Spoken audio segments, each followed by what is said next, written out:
jauh, panjang, tinggi, bisa 20 meter, 30 meter. Dan lentur, kita tahu memang ada bambu yang berduri, namun kebanyakan bambu adalah batangnya adalah sangat langsing, panjang, dan hanya cabang-cabang kecil yang untuk menumbuhkan daun. Sementara itu pohonnya sendiri kokoh, satu pohon satu batang. Nah, tergantung di dalam sebuah rumpun bambu ada yang satu rumpun isinya mungkin 10-15 batang dan lainnya anak-anak-anakan, atau mungkin juga ada satu rumpun yang banyak ya, yang ratusan pohon bambu di sebuah gerumbul di wilayah pinggir desa atau di hutan mungkin. Intinya pohon bambu sendiri itu adalah sebuah sosok, dan dia sangat sentral banget. Dia adalah dianya sendiri. Dia tidak butuh siapa-siapa. Memang faktanya dia tumbuh di rumpun bambu ya.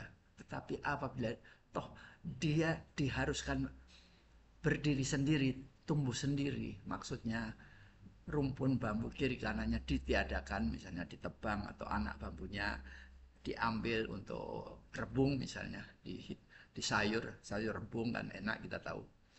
Jadi setiap ada tumbuh anakan dipotong untuk rebung. Jadi pohon bambu tersebut sangat sangat eh, ya kokoh dan sangat vokal dan sangat mandiri, dan dia bisa tahan segala macam cuaca.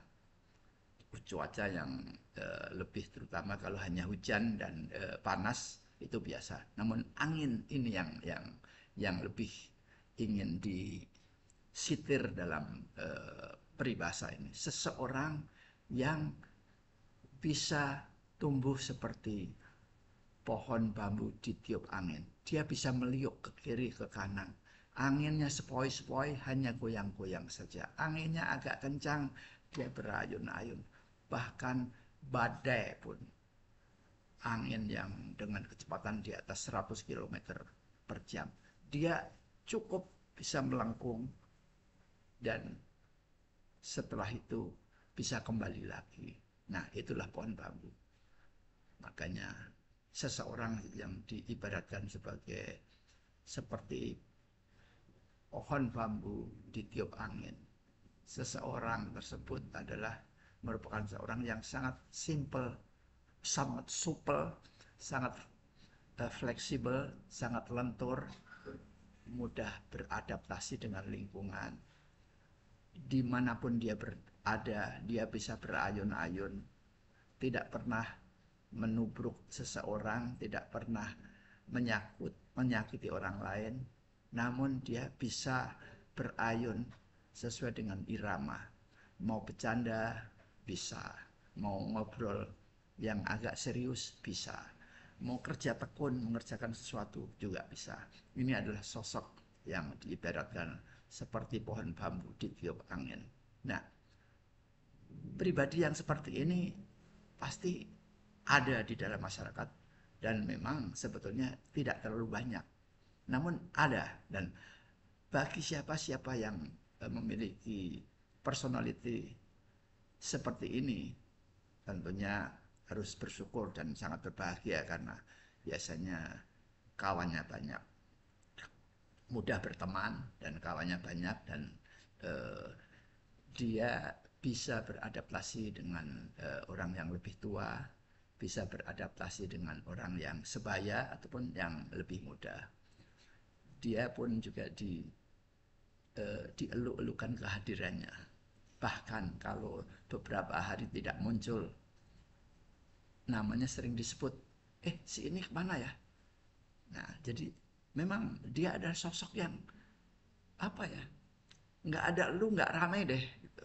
Nah, dulu kan ada iklan rokok yang memang sangat gaul banget iklannya, dan sampai sekarang ungkapan nggak ada lu nggak rame ini sering dikutip apabila kita mengirim undangan reuni. Jadi kita reuni teman kuliah mungkin udah 20 tahun 30 tahun yang lalu, ujuk-ujuk kita mau mengadakan reuni.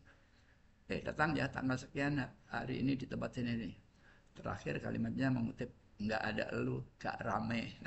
Nah, si sosok bambu yang seperti pohon bambu yang ditiup angin ini adalah seseorang yang diharapkan kehadirannya.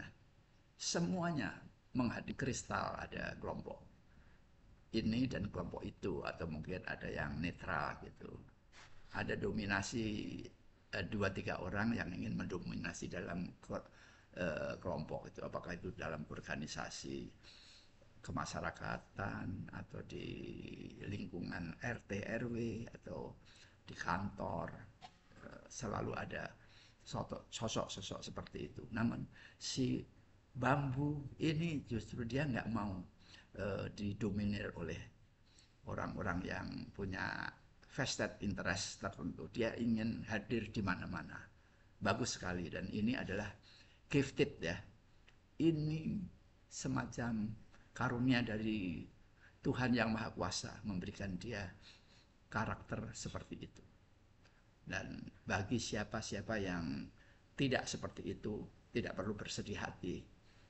Karena hal yang seperti itu tentunya merupakan karunia bagi dia untuk bisa membawa dirinya seluas itu. Kita bisa belajar. Nah, memang tidak seluas dia, karena dia bisa luas itu karena kepandaiannya dan keinginannya, punya energi banyak dari dalam untuk meluangkan waktu untuk mendengarkan seseorang bicara sampai tuntas apa yang ingin dibicarakan. Dia sangat sabar, tidak ingin mendominasi pembicaraan, tidak ingin mencerocos terus, ingin pendapatnya didengarkan terus, tidak. Orang tersebut sangat fleksibel, mau mendengarkan, tapi apabila ditunjuk untuk berbicara, dia dengan senang hati mengutarakan aspirasi semua kelompok di kiri kanannya yang ada di dalam lingkungannya. Jadi misalnya dalam lingkungan mahasiswa banyak kan itu jumlahnya puluhan hingga ratusan. Tapi dalam lingkungan yang lebih besar lagi, misalnya mereka-mereka yang sudah sering melakukan pertemuan tersebut, maka sosok sang bambu yang ibarat ditiup angin bisa meliuk ke kiri dan ke kanan ini akan menjadi barang rebutan, menjadi sosok yang jadi rebutan. Namun enggak, dan bersosialisasi dengan kita secara baik, secara menyenangkan, dan hal itu sudah cukup memberikan khasanah dan wawasan pergaulan kemasyarakatan yang menyenangkan, yang positif, yang diharapkan bisa meluangkan kita, mengeluarkan energi kita untuk hal-hal yang positif, untuk membangun, untuk berbisnis, untuk kesejahteraan, untuk bercanda-bercanda, untuk mengisi waktu liburan dan lain sebagainya. Di dalam lingkungan keluarga pun sosok bambu ditiup angin ini juga sangat dielu-elukan. Apabila dia ini adalah dalam tatanan usia muda, pasti akan ditanya pamannya, ditanya oleh pakdenya, oleh budenya, bahkan oleh kakek, oleh neneknya. Tapi apabila dia sudah di usia lanjut atau di usia tua, maka dia akan selalu dicari anak, keponakan atau bahkan cucu-cucunya. Mana Pak D? Mana Bude? Ya, jadi maka peribahasa seperti bambu ditiup angin adalah peribahasa yang menggambarkan sosok yang sangat supel, sangat adaptif, bisa masuk di semua lingkungan, dan biasanya bisa menjadikan kegembiraan yang merata tanpa ada pihak yang dirugikan atau tanpa ada pihak yang tidak disapa. Jadi demikian, mari kita sama-sama isi kehidupan sehari-hari kita dengan bisa bersosialisasi dan mempelajari sosok-sosok yang punya karakter unik dan indah untuk sedikit demi sedikit kita pun juga mendapat inspirasi dari dirinya.